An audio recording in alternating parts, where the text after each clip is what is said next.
The episode opens with Hakami cautioning Alicia against divulging any details, urging her to exercise patience.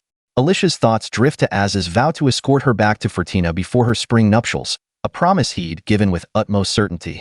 Retrieving me would be reckless, Alicia countered.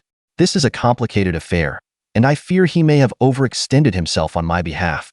Hakami then inquired about the legend behind Fortina's establishment. That tale is common knowledge, passed down through generations, Alicia responded. Isn't it the very foundation of the Star Festival and the reverence for the Star King? She elaborated. Legend has it that long ago, a nomadic tribe known as the Star People roamed the land, gifted with the uncanny ability to commune with the spirits of all things. Their eyes, a striking blue, mirrored your own. One day, a young maiden from this tribe became enamored with a youthful monarch. Disregarding all objections, she abandoned her kin and her people to unite with him in matrimony. Under her wise counsel, the land flourished, the turbulent winds subsided, and the waters ran pure. Together, they forged a thriving realm called Fortina, a kingdom that endured for a millennium. Consequently, the royal lineage occasionally produces children with azure eyes.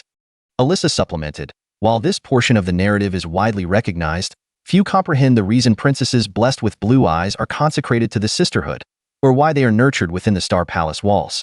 The prevailing belief attributes this practice to a unique power they supposedly wield.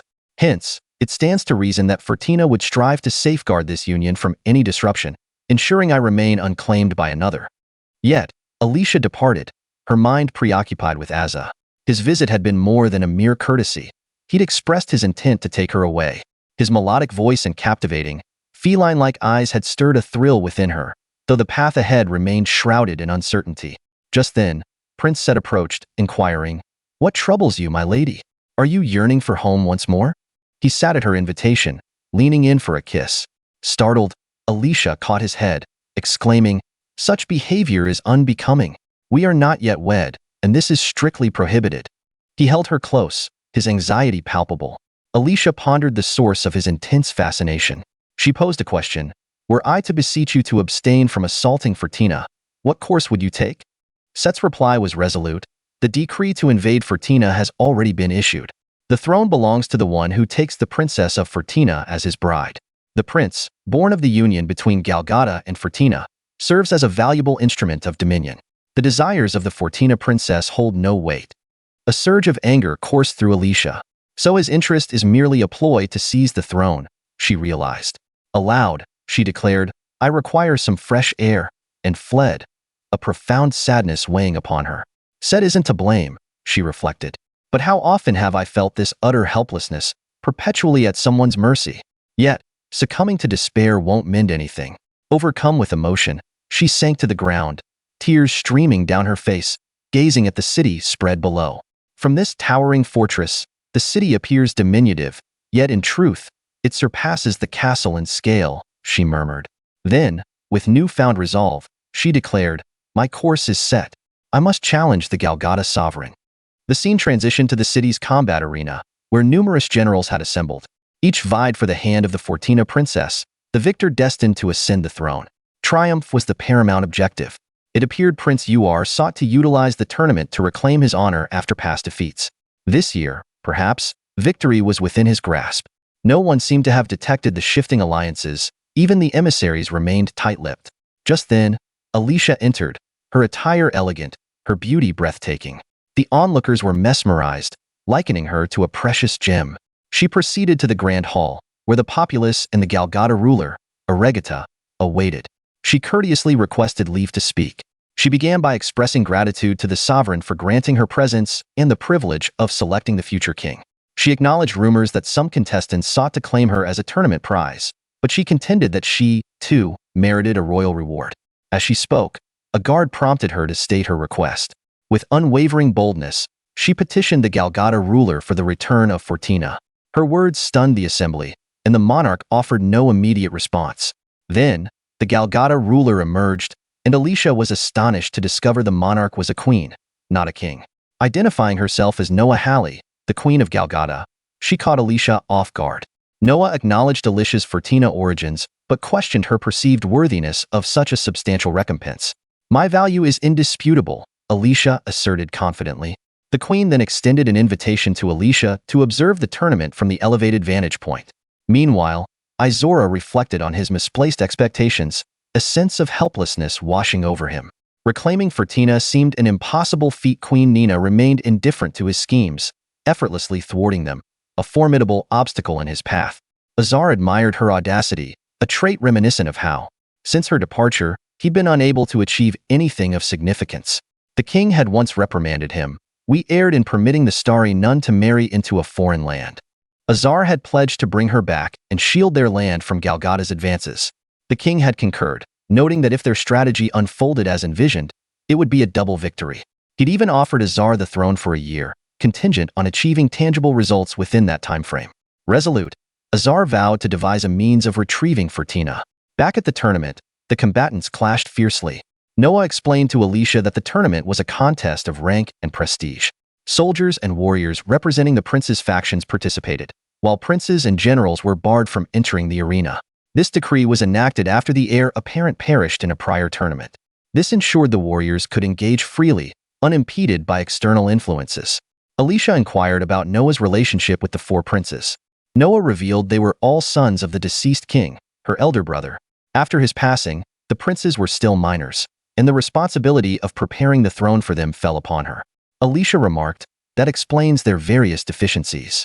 Noah chuckled at Alicia's candid assessment, a rather audacious observation to make in my presence, yet undeniably accurate. Alicia continued, my acquaintance with them is recent, but I've studied them carefully. Beto lacks drive, Uar lacks aspiration, Set lacks compassion, and Toth is simply unsuitable for kingship. Noah smirked, an intriguing perspective. Do you believe they possess the capacity to overcome these shortcomings? Alicia responded confidently, I shall serve as Prince Set's moral compass. Queen Noah exudes a powerful aura, Alicia mused. Even her smile seemed genuine, yet there's a distinct emotional detachment. I haven't yet deciphered her true nature, but I will defend Fertina against her. Meanwhile, Uar, observing the imposing figure of Dogra, the fighter, was visibly shaken. I instructed you to secure the services of former General Holt, he exclaimed. His associate explained there had been a miscommunication. Uar roared in frustration. That vile criminal reveled in the slaughter of an entire village of defenseless commoners. He will stain the Blackwing's reputation. He must be removed from the competition. His companion responded, it's too late. Unless he's defeated, our hands are tied. Dogra entered the duel, and his opponent, overcome by fear, immediately yielded. However, Dogra launched a ruthless assault, slaying him and claiming victory. Toth remarked to Alicia, Uar selected a true villain to represent him. He's clearly desperate for a win. I wouldn't be astonished if a few lives are lost in the process. In Galgada, might always prevails. Life and death reside in the hands of the powerful. The victor reaps greater rewards because they gamble with their very existence. Alicia countered, but his adversary had already conceded. That act was gratuitous. Alicia observed Noah's smile, but her eyes remained icy. This is the Queen of Galgada, she thought, a ruler who validates her philosophy through combat. I must maintain my composure. Noah added, I understand 14 emissaries were permitted to participate.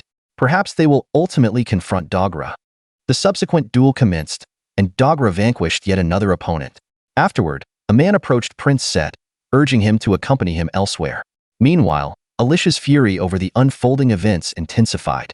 She confronted Noah, exclaiming, I can no longer tolerate this. Can I halt the tournament? I refuse to endure this injustice and this defiance of destiny any longer. Alicia stormed into the combat arena, demanding an end to the fighting and that the wounded man be attended to. The tournament announcer cautioned, approaching him is perilous. Undeterred, Alicia descended into the arena to aid the injured man. Dogra lunged at her, intent on striking.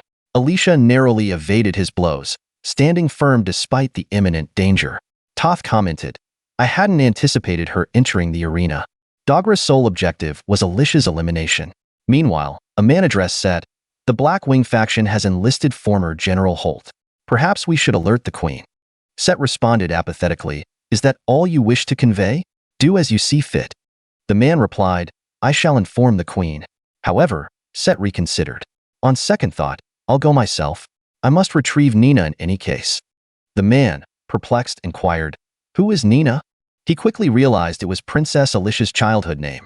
At that moment, A soldier rushed in, urgently pleading for Alicia's rescue and sprinting towards the arena. Back in the arena, Dogra persisted in his attempts to kill Alicia. Several individuals endeavored to shield her but were felled by Dogra, forfeiting their lives. Alicia swiftly seized a sword and attempted to strike Dogra, but Azza materialized unexpectedly, engaging Dogra with fierce determination. Infuriated by Azza's intervention, Dogra bellowed, "Cease interfering."